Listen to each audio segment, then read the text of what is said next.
Welcome to your astrology report. This is the Peace Dealer, and I hope you gain the utmost of quality from this report.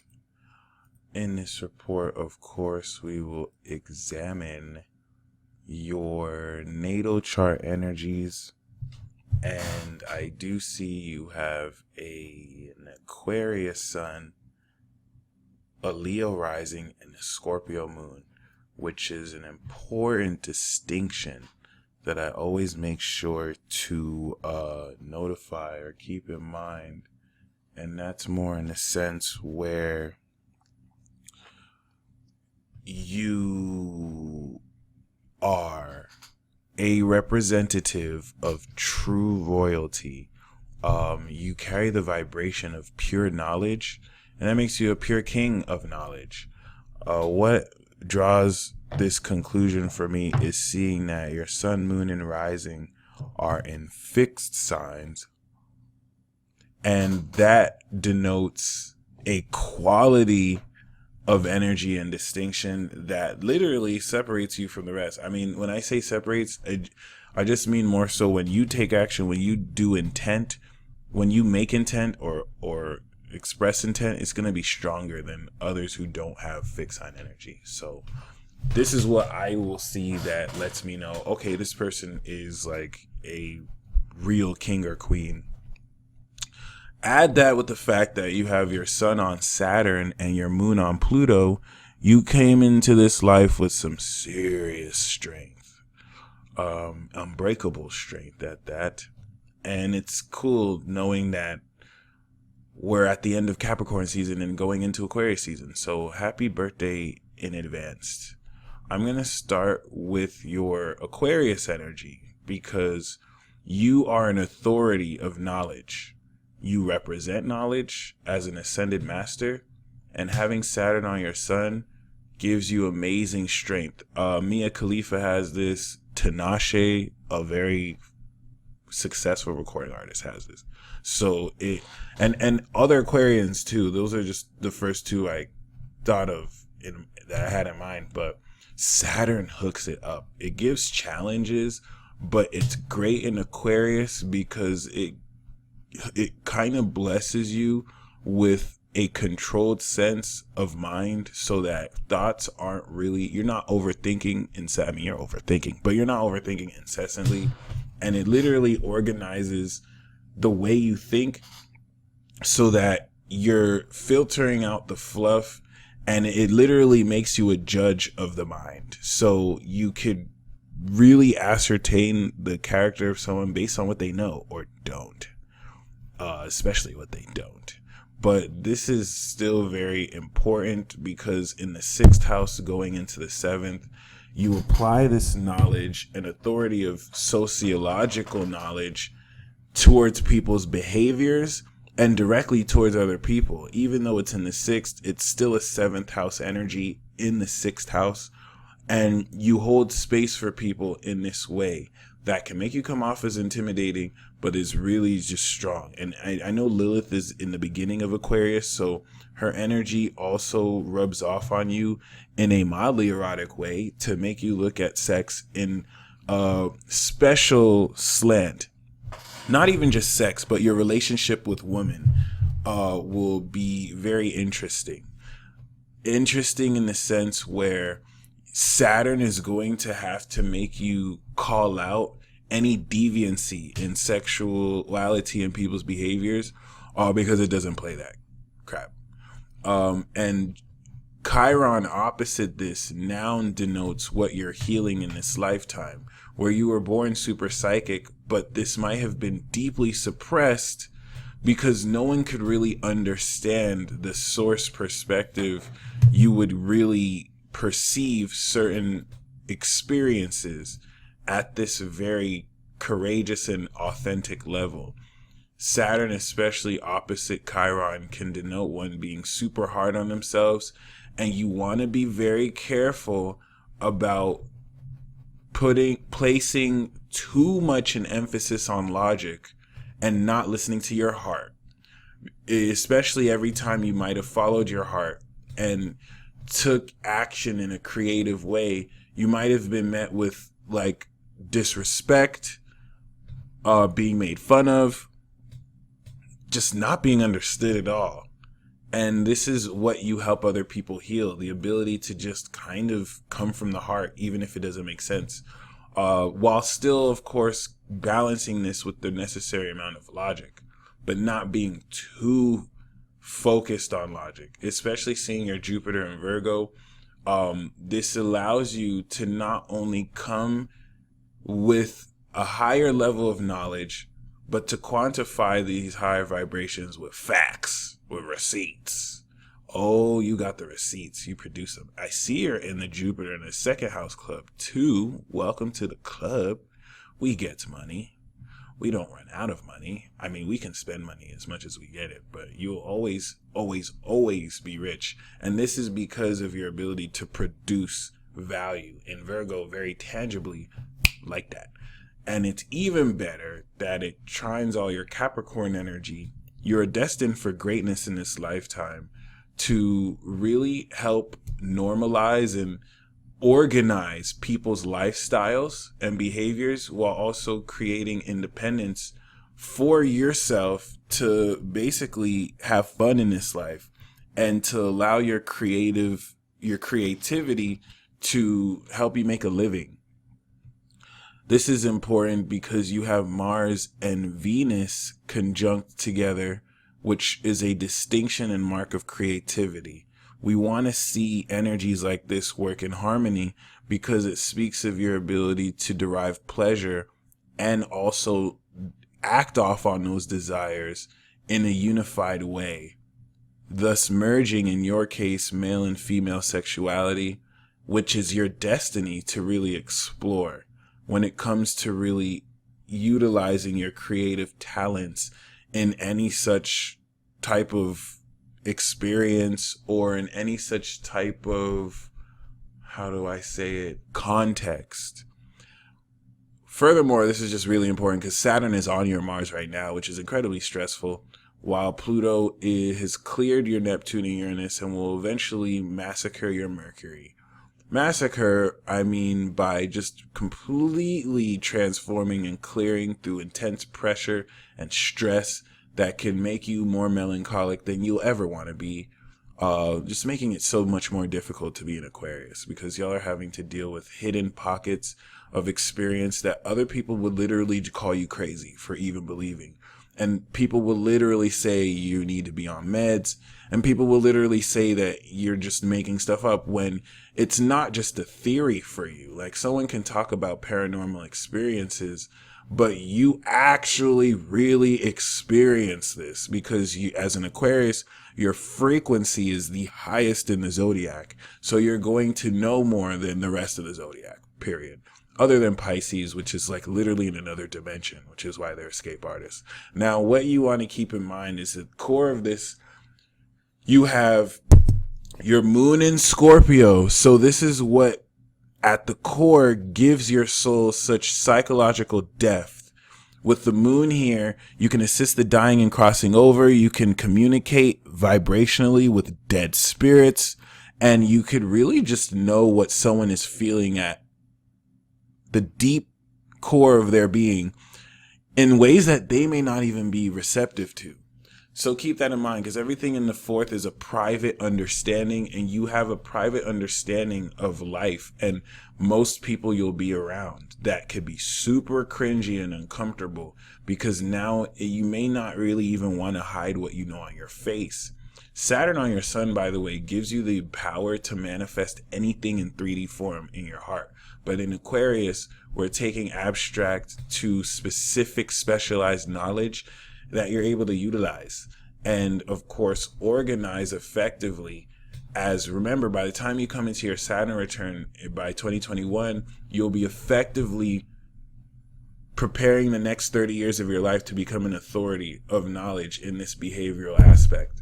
But being a king of pure knowledge means that the knowledge that you derive is occult in nature. The hidden aspect of this brings into account very unconscious biases and hidden facets of people's behavior and conscious being that they may try and gaslight you on, but we already established you got the receipts. So you can pinpoint on people's body language and physically how what you're saying as a concept actually translates to real life. But let's get to the core of your chart, which is this Capricorn stellium. You are incredible in the way that you can organize efficiently your lifestyle and in the way that you can make a great living. Jupiter will join the party soon. It's in your 5th, which is encouraging you to invest in creative projects. When Jupiter was in my 5th, I was shooting music videos. I started to take my artistry more seriously because I had the capacity and means to. And this is going to open up a very fun cycle of just having fun, exploring your creativity. You are being called to make the work you do creative so that the work you do is fun. Because once this goes into Capricorn next year, you're really going to be raising your income based on how much harder you can commit to your routine. It is up to you to really transform a lot of your behavior through how hard you can focus, and you can because you have Mars here and Venus here. You desire organization. You desire incredible energy. Incredibleness is what I was going to say. But because Neptune and Uranus are here, your actions are psychically linked to your body so that you will always take action at just the right time. And because Mercury processed this through your mind, you're able to control this mentally, which is more profound than it sounds because you're an Aquarius sun. So whereas any other zodiac sign would have some type of difficulty maneuvering this, you come from an ascended place from the universe. I'm not even going to compromise and say your mind. From the universe, because a lot of y'all are aliens. Like, a lot of y'all are not from here. You're out of this world. And then having a Scorpio moon too, like, you're not human. Yeah, you have a human body, but no. You are this royal being that has inhabited this human vessel to lead humanity. And as we're entering the age of Aquarius, you really don't want to be normal. Like, just be weird. And this earth energy will ground you. So it's not that it's weird. You're being a genius. Why are you being a genius? You're incorporating trends in society that have yet to occur, and you're enabling the rest of humanity to feel comfortable engaging their eccentricities and quirks in practical, real ways that allow them to integrate this into their behavior and bring out the greatest parts of their character in tandem.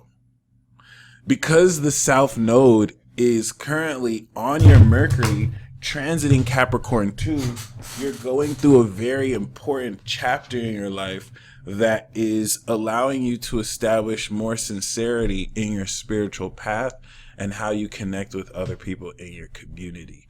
Honestly, the reason why I can channel this so fluently is because I have my North Node in Aquarius and you're triggering all my Cap energy. So thank you.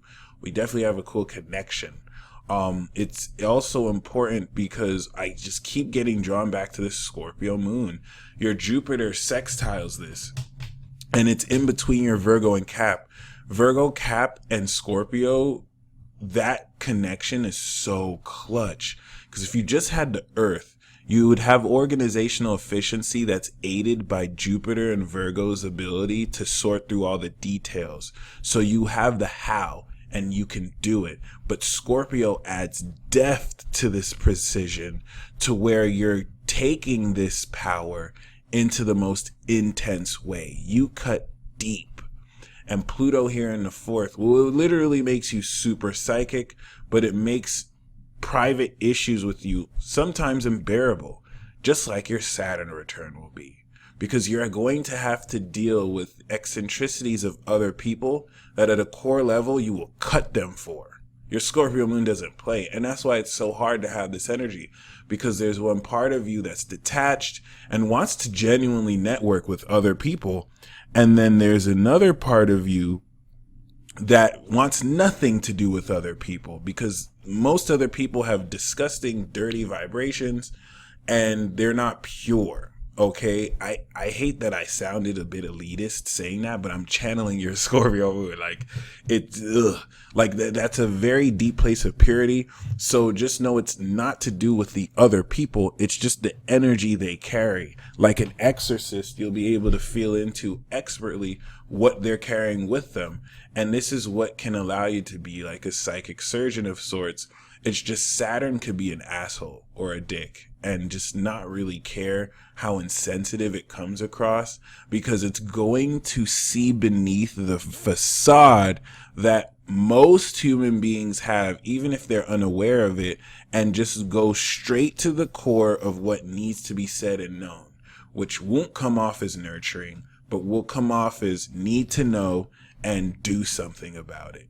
And you have this Leo rising, which is very diva-ish, and you must maintain that, regardless of whether people feel you're too into yourself or if they feel like you're too cocky. You're not too cocky. You're confident and you have a presence about. Remember now, you are true royalty. Okay, so you must bring that presence. It's going to rub some people off the wrong way. Other people who are authentic, they'll respect you for it because it's like you're standing up for yourself and into yourself. Also, you have a very rare aspect. We usually see MCs in the 10th or 9th house. When it's in the 11th or 8th, and in your case the 8th, a lot of your legacy revolves around transforming people's characters. You are going to, in your career path, intimately connect with people in authentic ways in an effort to teach them how to be more original. But this will allow you to deal with other people's resources, not tangible resources, but secrets about their identity. Okay.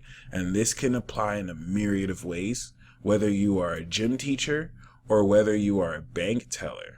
Okay. You'll be the bank teller or gym teacher who just understands and knows secrets about the people who you're working with or teaching in the gym, and it will just come to you. But you'll also be able to derive it because of your analytical ability to just basically know things from scratch. Like you have this amazing psychic ability to look at someone, look at the way that they behave, look at the way they talk on the phone, and also be in a position to examine and analyze their speech patterns and their body language, and bam, within 5 minutes, you know too much about them.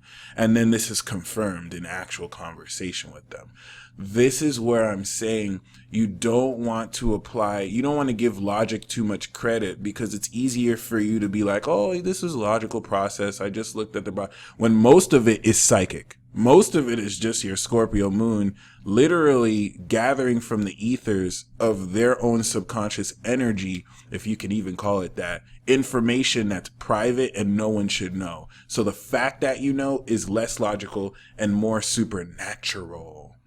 You're definitely leading the wave. You're in our soul group, by the way. Like, you're not in our Saturn soul group, but we're in the generation before the new dawners, which is like anyone after 95.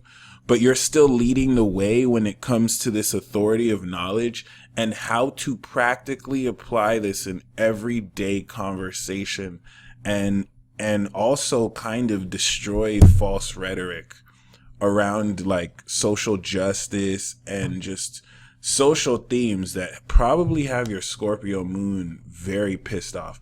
And I don't get the sense that your Scorpio moon gets pissed as much as just very annoyed and just wants to be in its own private space. This is once again triggered by purity. Scorpio is the sign of purity. If any whack energy or juju is around you, Pluto's going to be triggered and it's just going to feel like killing with that. Just cancel it. So keep that in mind, because for a long time you might have felt that was a character flaw when it's literally like one of the best parts about you. So other than that, I hope you enjoyed this reading. It's always an honor to do readings for ascended masters such as yourself.